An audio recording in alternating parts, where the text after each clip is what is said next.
जहां एक और पूरा देश और पूरी दुनिया सनातन धर्म के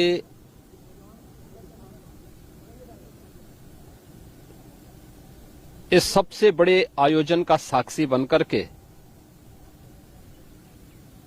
गौरव की अनुभूति कर रहा है, प्रफुल्लित है, वहीं दूसरी ओर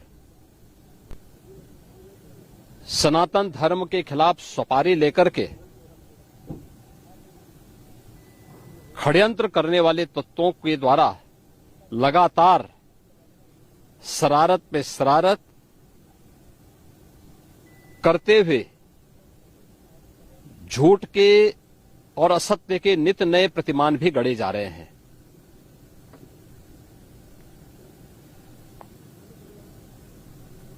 भारत के संसदीय लोकतंत्र की सबसे और सर्वोच्च संस्था देश की संसद में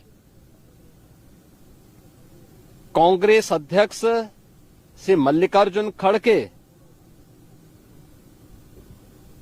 और समाजवादी पार्टी के अध्यक्ष श्री अखिलेश यादव का वक्तव्य इस ओर सबका ध्यान आकर्षित करता है। ये दोनों वक्तव्य न केवल इनके सनातन धर्म विरोधी चरित्र को उजागर कराता है, बल्कि इनकी उस गिद्ध दृष्टि की ओर भी सबका ध्यान आकर्षित करता है जो लगातार इस महाकुंभ के खिलाफ पहले दिन से दुष्प्रचार कर रहे हैं। इनका ये बयान न केवल सनातन धर्म पर प्रहार है, बल्कि निंदनीय भी है और शर्मनाक भी। कांग्रेस अध्यक्ष का यह कहना कि प्रयागराज कुंभ में मौनी अमावस्या के दिन हजारों लोग मर गए,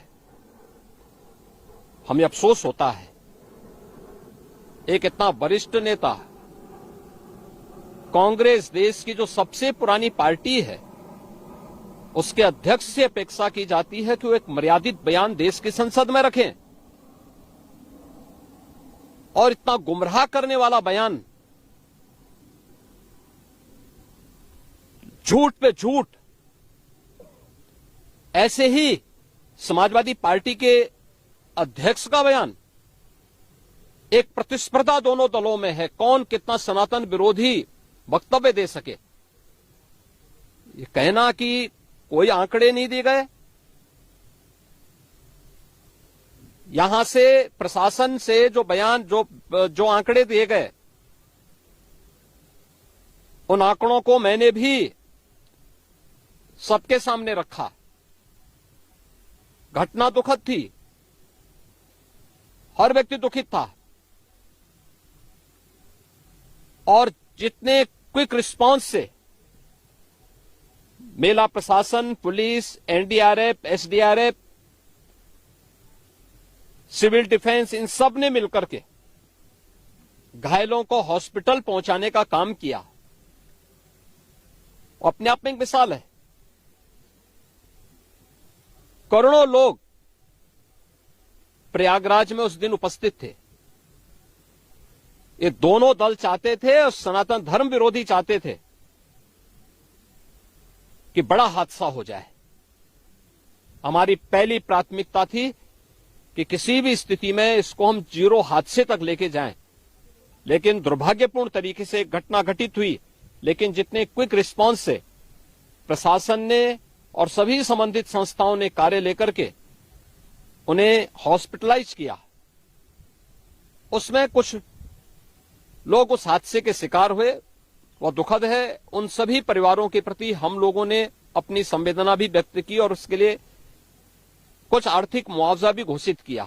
यद्यपि किसी व्यक्ति की कमी मुआवजे से नहीं हो सकती, लेकिन तब भी हम लोगों ने एक प्रयास किया। घायलों का प्रॉपर उपचार कराया। वे सभी घायल आज भी कुछ प्रयागराज मेडिकल कॉलेज में हैं, बाकी अपने परिवार के सदस्यों के साथ चले गए हैं मैंने भी, मेरे साथ मेरे मंत्रियों ने भी, प्रशासन ने भी, प्रदेश के मुख्य सचिव ने भी, प्रदेश के डीजीपी ने भी उन सभी लोगों से मुलाकात की थी।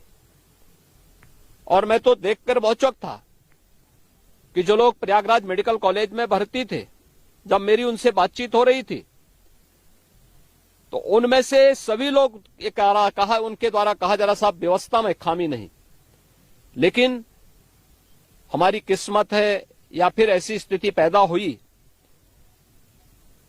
और उनके सभी पहलुओं को लेकर के सरकार भी जांच करा रही है और उसके लिए एक न्यायिक कमीशन भी हमने तत्काल गठित किया। लेकिन हमारी पहली प्राथमिकता थी कि जो ये लगभग 8 से 9 करोड़ लोग प्रयागराज में उपस्थित हैं, इन्हें सुरक्षित उनके घरों के लिए वापस भेजना। इन दोनों दलों और सनातन धर्म विरोधी उन सभी लोगों के वक्तव्य, जो लोग ये गुमराह करने वाले वक्तव्य दे रहे हैं कि लाखों लोगों ने स्नान नहीं किया, सरासर गुमराह करने वाला है। ये वक्तव्य देना कि कोई अमृत स्नान या साय स्नान नहीं हुआ, ये भी गुमराह करने वाला वक्तव्य है और सनातन धर्म की अवमानना ही नहीं, बदनाम करने की साजिश का एक हिस्सा है। कोई परंपरा बाधित नहीं हुई। मौनी अमावस्या का स्नान पहले दिन सायंकाल 7:30 बजे से प्रारंभ हो गया था और अगले दिन पूरे दिन भर देर सायंकाल तक मौनी अमावस्या का मुहूर्त था। स्वाभाविक रूप से अखाड़ों ने हादसे के तत्काल बाद मेला प्राधिकरण के साथ बातचीत करके अपने स्नान को स्थगित किया था कुछ देर के लिए। और फिर जब मेरी उनसे बातचीत हुई दोपहर के बाद, सभी अखाड़े और पूज्य संतजन, आचार्य महामंडलेश्वर, वे इस स्नान का हिस्सा बने और वही परंपरागत तरीके से सभी स्नान भी हुए। इस महाकुंभ में 3 अमृत स्नान थे, मकर संक्रांति, मौनी अमावस्या और बसंत पंचमी। इन तीनों में अमृत स्नान हुए जिसमें सभी अखाड़े भागीदार बने। पौष पूर्णिमा से आयोजन प्रारंभ हुआ। समाजवादी पार्टी के अध्यक्ष का यह वक्तव्य भी कि सरकार ने 100 करोड़ की घोषणा की थी, मुझे लगता है कि उनको बयान थोड़ा पढ़ना चाहिए। ये लोग 12 बजे सो करके उठने वाले लोग हैं। कार्यालय स्टाफ जिस प्रकार का इन्हें नोट बना करके देता है, ये उस प्रकार का वक्तव्य बना करके सामने प्रस्तुत करते हैं और फिर उसके अनुसार उसको लीडर के रूप में नहीं बल्कि एक रीडर के रूप में सबके सामने उस वक्तव्य को पढ़ करके अपनी जगहसाई करते हैं और राजनेताओं की भी जगहसाई करते हैं। यही स्थिति इन्होंने, मैंने बार बार कहा कि महाकुंभ में 40 से 45 करोड़ श्रद्धालु इस पूरे महाकुंभ के आयोजन में भागीदार बनेंगे। और मुझे बताते हुए ये भी प्रसन्नता है कि पिछले 22 दिन के अंदर इस महाकुंभ में 38 करोड़ श्रद्धालु अब तक यहां आ चुके हैं। अगले 22-23 दिन तक यह आयोजन और चलेगा। इन 22 दिनों के अंदर भी श्रद्धालुओं के आने की पूरी वो है। आज भी आप देख रहे होंगे, कल बसंत पंचमी अंतिम अमृत स्नान संपन्न हुआ। माघी पूर्णिमा 12 फरवरी को और महाशिवरात्रि 26 फरवरी को होगा। करोड़ों की संख्या में देश और दुनिया का हर श्रद्धालु आना चाहता है।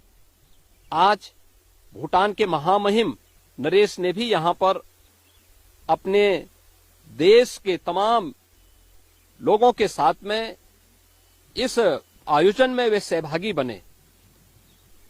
पूरी दुनिया आ रही है, लेकिन इन दलों ने जिन्होंने सनातन धर्म के खिलाफ सपारी लेकर के एक षड्यंत्र करने में लिप्त हैं, इनका षड्यंत्र कामयाब नहीं होगा। 29 जनवरी के हादसे की तह में हम लोग जाएंगे, षड्यंत्रकारियों को बेनकाब करेंगे और उन्हें सजा कैसे दिलाई जाती है यह आपने उत्तर प्रदेश के अंदर पिछले 8 वर्ष के अंदर देखा होगा। आगे भी आप इसको देखते रहिए।